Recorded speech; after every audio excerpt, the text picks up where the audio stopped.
Hello everyone, it's Wednesday, my dudes. Welcome back to my channel. My name is Rachel.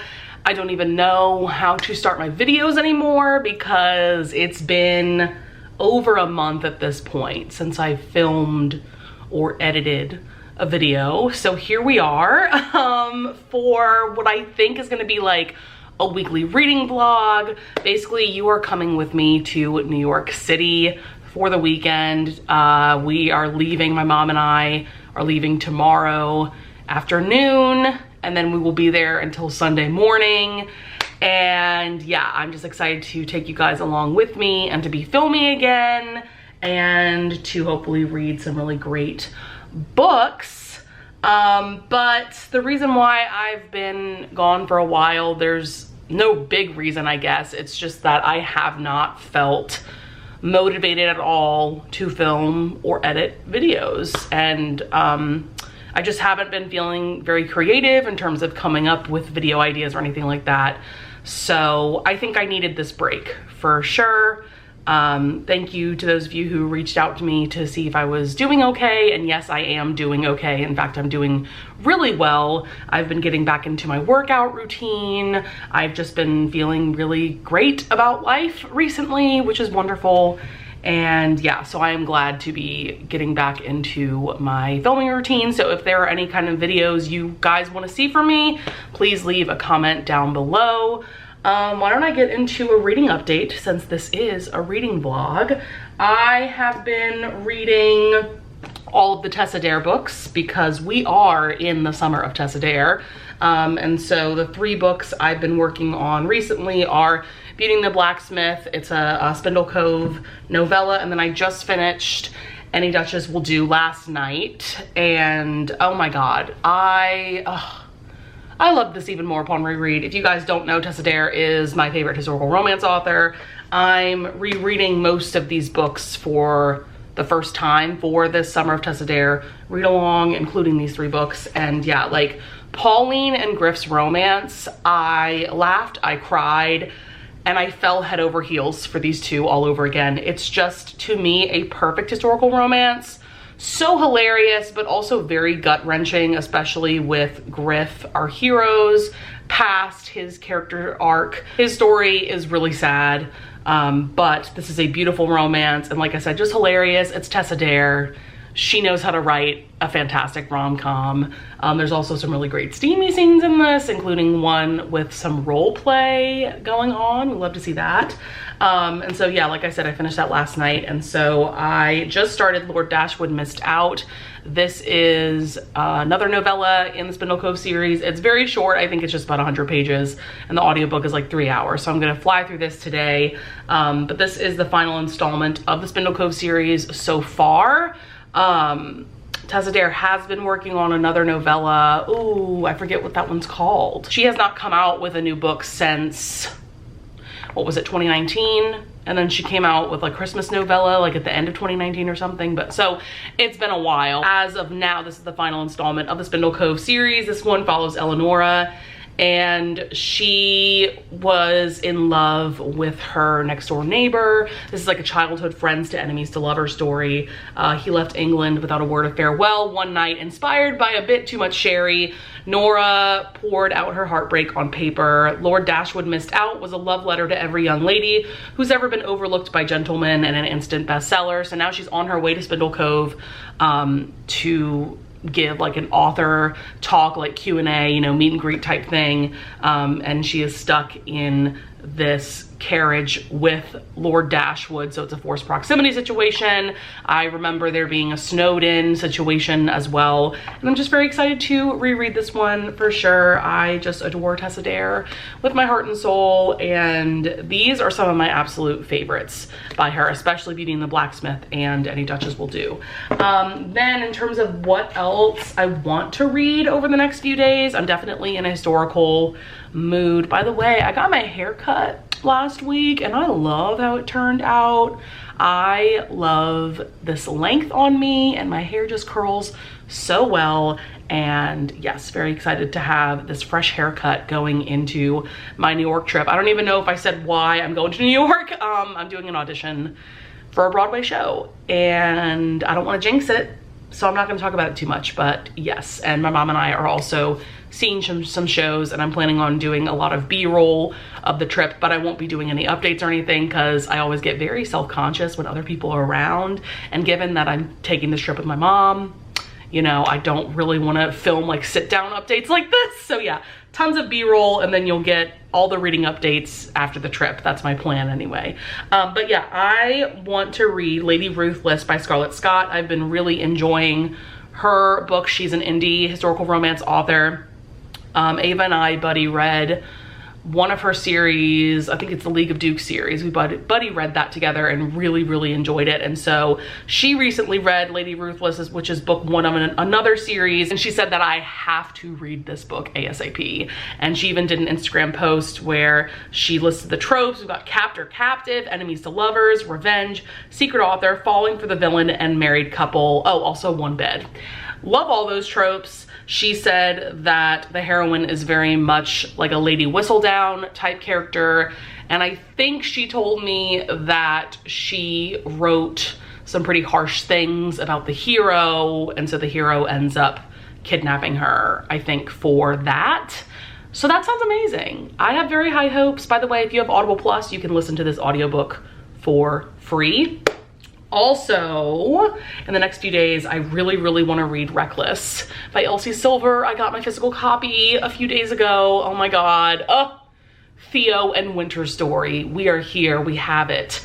And you can bet your butt that I pre-ordered the audiobook like as soon as I could, months ago probably. And I've heard amazing things about the audio. I think it's Joe Arden and Savannah Peachwood are the narrators, and I love both of them. But we've got like an icy grumpy heroine meets an irreverent playboy bull rider hero. What more could you want? There's also secret baby or surprise pregnancy. I think it's more surprise pregnancy than secret baby. I don't think she keeps it a secret from him. But yeah, that sounds incredible. I've heard nothing but amazing things. I've heard some people say that they love this one even more than Heartless. So holy shit, I am excited for this. So that's gonna be it for this first update. And I hope that you guys enjoy these clips that I get from my New York trip.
guys, it is Monday night. I definitely intended to give you guys an update last night, but I got back from New York yesterday afternoon and I pretty much crashed from like 8 p.m. to like 11 a.m. today. So I was definitely exhausted, definitely needed the sleep for sure, but I am finally here to give you guys an update about my reading and about my New York trip. As you saw from the B-roll footage, we did a lot. We saw 3 shows in the span of 2 days, and I had my audition. I kind of want to do my reading update first, and then I'll get into the shows that we saw and little brief reviews of the shows. So I read the entirety of Lady Ruthless by Scarlett Scott. Like I said, this was highly recommended by Ava.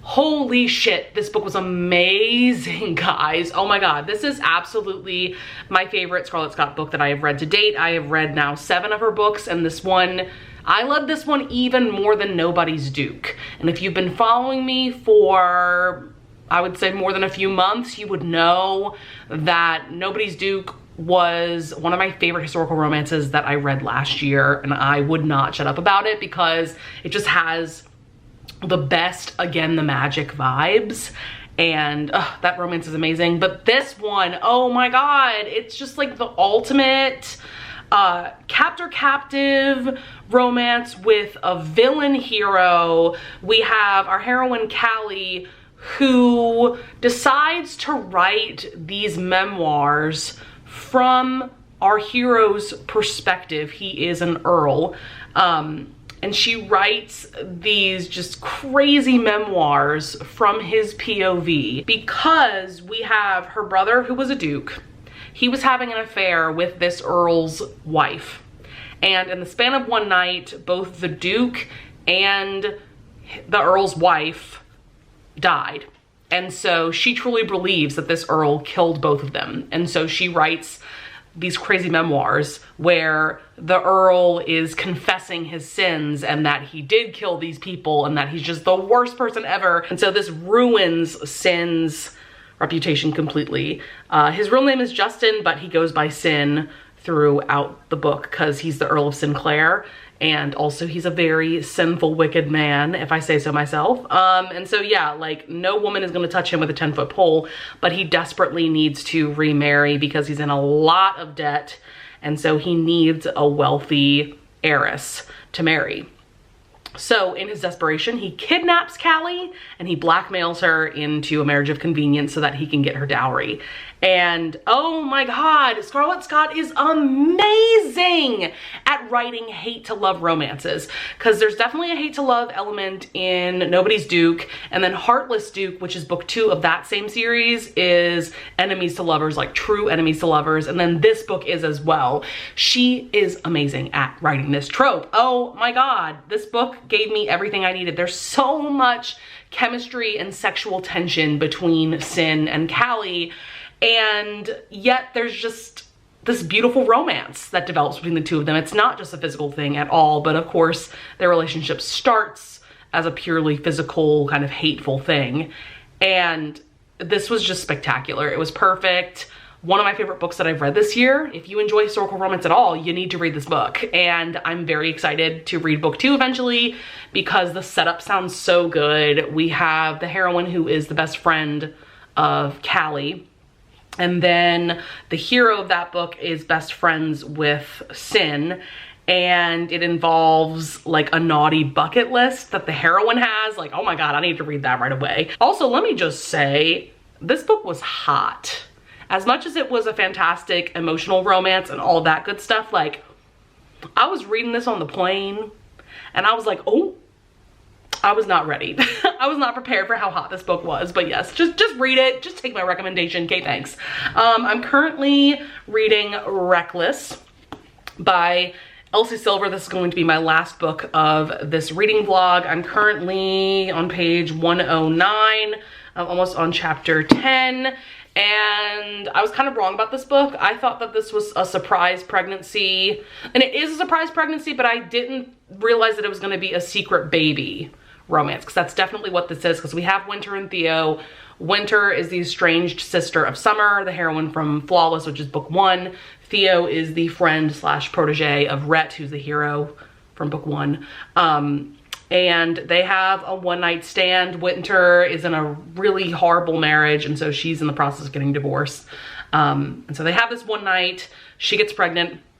She tries to reach out to Theo, and it's very weird and suspicious because she texted who she thought was Theo, but I have a feeling that the person she texted was not Theo because of the way he reacted to her telling him that she was pregnant.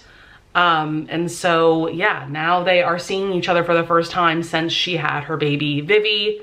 And so the plot thickens. I'm very, very excited for this book. All right, that is it for the reading update. Now I have to give you guys the down low on the 3 shows, the 3 incredible shows that I got to see on this trip. Oh my God. So, Friday morning I had my audition. I actually auditioned for this show, and Juliet, which is currently running on Broadway at the Stephen Sondheim Theater. Also, I love that I was here in June because that means I get the special rainbow playbills for Pride Month. Like, I love that. Okay. But Friday night we saw & Juliet. This is a Romeo and Juliet retelling, as you can kind of tell. But this is told as if Anne Hathaway, who was Shakespeare's wife, convinced Shakespeare not to kill off Juliet at the end. And oh my God, this was so cool. Like, the plot twists and turns throughout, but also this is a jukebox musical, meaning that this is a musical that used existing songs and fit it into the story. And so this, by the way, one of the writers for the show was one of the writers for Schitt's Creek. So that should give you an idea of the humor in this. But the songs in this were all written by Max Martin. He wrote a ton of really popular pop songs, mainly in the 90s. Think Backstreet Boys, NSYNC, Britney Spears, but he also wrote songs like Confident by Demi Lovato, Since You've Been Gone by Kelly Clarkson, etc., etc. And so throughout the show, like, all of these amazing fun songs are in it. And it's just, oh my God, it's so freaking fun. And like, I was probably just smiling the whole time. It was so freaking good. Loved it so much. Would highly, highly recommend if you find yourself in New York. Though I do want to point out that a national tour is launching in the fall of 2024, which is going to be amazing. So after that, on Saturday, we saw 2 shows. The first one was Titanic. This is an off-Broadway show, meaning that it is still at a theater in Manhattan. From what I understand, Broadway theaters are just larger, they have more seating, whereas off-Broadway theaters usually fit maybe like a couple hundred people in the audience, right? So as you might be able to tell, this is a parody of the film Titanic. And it's a jukebox musical of Celine Dion songs, and it's the story of Titanic as if Celine Dion herself was on the Titanic. So she's a main character in this show. And holy shit, this show is one of the funniest things I have ever seen in my life. It's running through January, so if you find yourself in New York City in the next 6 months or so, please do yourself a favor and go see this show, because it was so funny, but also the singing was incredible. The actress who played Celine Dion, not only did she perfectly nail the character, like the, you know, Canadian French like accent, but her singing was incredible. Like, holy shit. Like, so much talent in one person.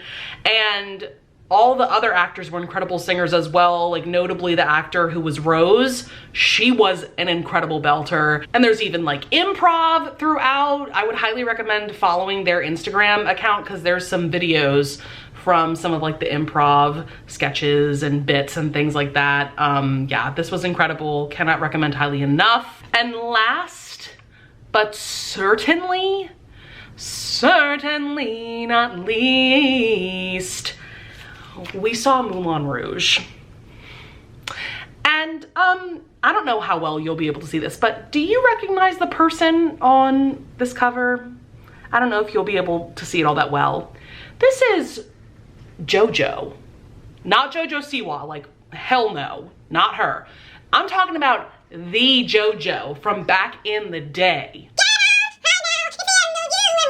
Like that iconic JoJo. She is currently starring as Satine, the main female lead in Moulin Rouge. And I knew about that before, you know, we went to New York, and that was one of the reasons why I wanted to see Moulin Rouge, but also I had recently finally watched the entirety of the film. And so I was like, oh my God, this is gonna make an incredible stage musical. I need to see it. And so the excitement that I felt when I saw that she was going to be in the Saturday night performance, like you guys don't even know. I was so freaking excited because there's always a chance that the understudy is gonna go on, and even though usually the understudies are incredible too, like I really wanted to see JoJo because, you know, she's known as being a pop singer. I had no idea if she had the acting chops, for instance, to take on this role. And I remember seeing an article where she talked about adjusting her vocal technique for singing on Broadway versus just, you know, being a pop singer. And when I tell you, she nailed Satine. She nailed this role to the point where I literally have no interest in seeing anyone else as Satine. She is it for me. First of all, your girl has a rockin' body. She's got curves for days. She's got the perfect look for Satine, but she sang the hell out of it, you guys. Like, my jaw was dropped most of the show when she was singing, especially, like, oh my God. And her acting was amazing as well, because if you guys remember the movie, like there's definitely some like lighter and funnier bits that Satine has to do, if you remember Nicole Kidman in the role. Then of course, this show gets much, much more serious towards the end. And I just think JoJo nailed it. Like, it was perfection. She was sensational. I am still blown away days later. This is what, Monday night? And I'm still just like reeling from how incredible her performance is. So you guys need to like run to see her. She is performing this role through July 30th, and you will seriously be missing out if you don't see her in the role. I will say definitely check out her Instagram because she did put up some dates when she won't be performing. I have to mention the rest of the cast was amazing as well. We ended up seeing the understudy for Christian, and he was amazing. Like, I'm still reeling from his singing as well. The rest of the cast was amazing. The way that the Al Hirschfeld Theater is decorated, you guys saw it from the B-roll, like it's just immaculate. Like, you really feel like you're in the Moulin Rouge. And I need to shut up. I need to shut up. But like this, like JoJo truly gave the performance of a lifetime for me. Like, truly one of my favorite performances ever. I am a JoJo stan now. I need to go find her newer music because I have not listened to her since like circa 2008. So like I need to remedy that for sure. I'm so glad that I took you guys with me and could get some B-roll because it was just a really fun time and I felt really good about my audition as well. We will see if anything comes of it. I never have any expectations when it comes to these Broadway level auditions because this is like the longest of long shots for me to get cast in this level of show. But yeah, that's gonna be it for this long ass update. And I will probably talk to you guys at some point tomorrow when I have more thoughts on Reckless.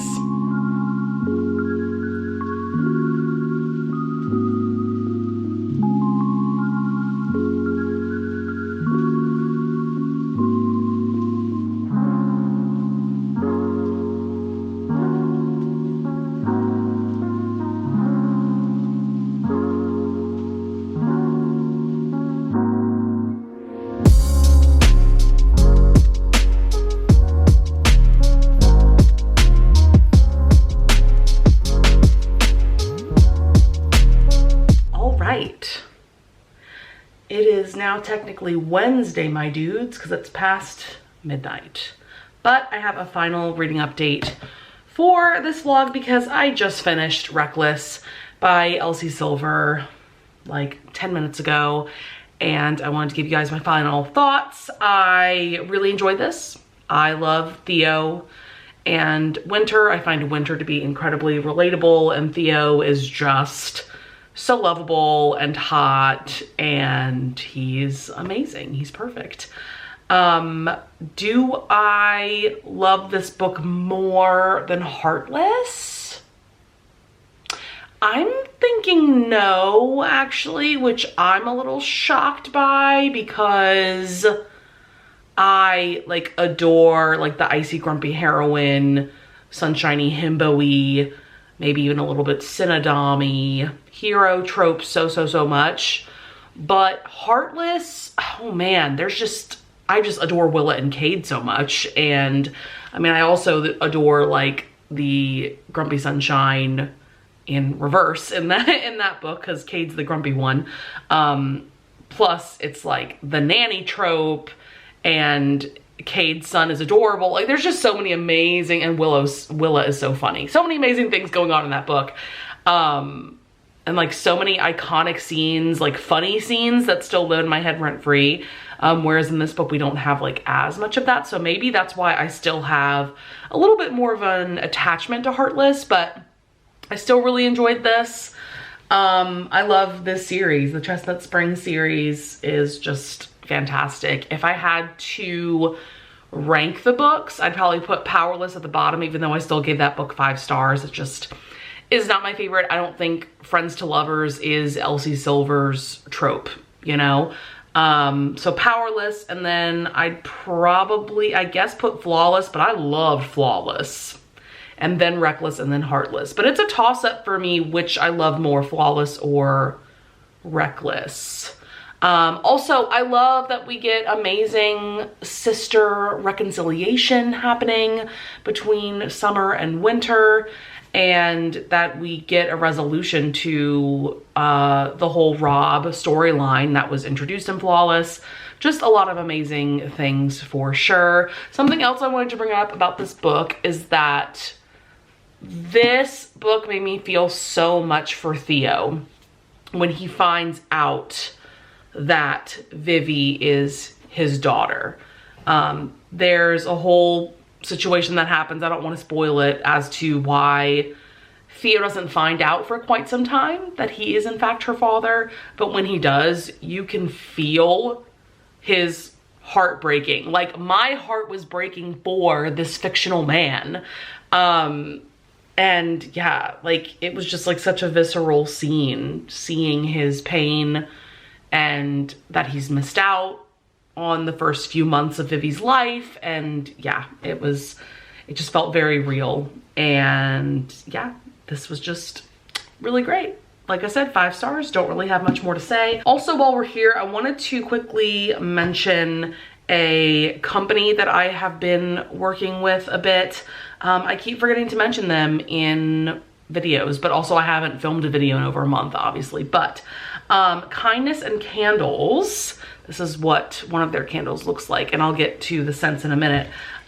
They reached out to me on Instagram. They sell candles, of course, and then just like wax melts. They're soy candles and wax melts. And they sent me a couple candles and a wax melt for free, and they gave me a discount code, so I wanted to let you guys know about that. So the discount code is Rachel10, and you'll get 10% off your order. I will link them down in the description below. But like I said, I have 2 candles from them. One of them I've been burning, so it's over there. I don't have it right in front of me because I just turned my candle warmer off, so I didn't want to hold a hot candle. But it's in the scent Reading Nook, and I'm obsessed with that scent. It's got like vanilla and rum and buttercream, and it's just like the perfect sweet but not too sweet scent. And then they also sent me Scottish Highlands. This is what it looks like. This one has marine camphor, C-A-M-P-H-O-R. I should know how to pronounce that. Lavender, cedarwood, and amber. And this one, you guys, oh my God. It straight up smells like a man in the best way possible. It smells like a men's cologne. but like not too overpowering like men's cologne can be. Oh my God. This is perfect. And because it's called Scottish Highlands, hello, it's the perfect candle to burn when you're reading a historical romance, especially a Highlander romance. And then they also sent me the soy wax melt in Tropical Escape. This has ozone, citrus, honeydew, oak moss, and violet. And I'm gonna open it up so you can see what it looks like. Also, they put, I don't know how well you're gonna see it, but they put glitter on top of both their wax melts and their candles. And oh my God, this is the perfect beachy tropical scent. Not too heavy, not too anything. It's just a really nice, refreshing scent. I love to use wax melts in my bathrooms because I have 2 little warmers that I have plugged in. They're kind of like night lights, and I love using tropical scents in my bathrooms because it just gives the perfect beachy feel, even though I live nowhere near the beach. So I just wanted to give them a shout out because they're amazing. And yeah, that's gonna be everything for this New York reading vlog. Thank you guys so much for coming on this journey with me. I hope that you guys enjoyed this video. I am really happy to be filming videos again, and I actually feel motivated to be filming again and like coming up with ideas for videos. I actually just posted on my Instagram yesterday for people to give me ideas, and I got some really great ones off of there for my followers. So yeah, I would love it if you would leave a comment down below. Let me know about some books that you've been reading lately, books that you would maybe recommend to me or to anyone else who's watching this video. I would also love it if you'd leave a like and subscribe, and I thank you in advance if you do. So with all of that being said, I will see you guys in the next video. Bye!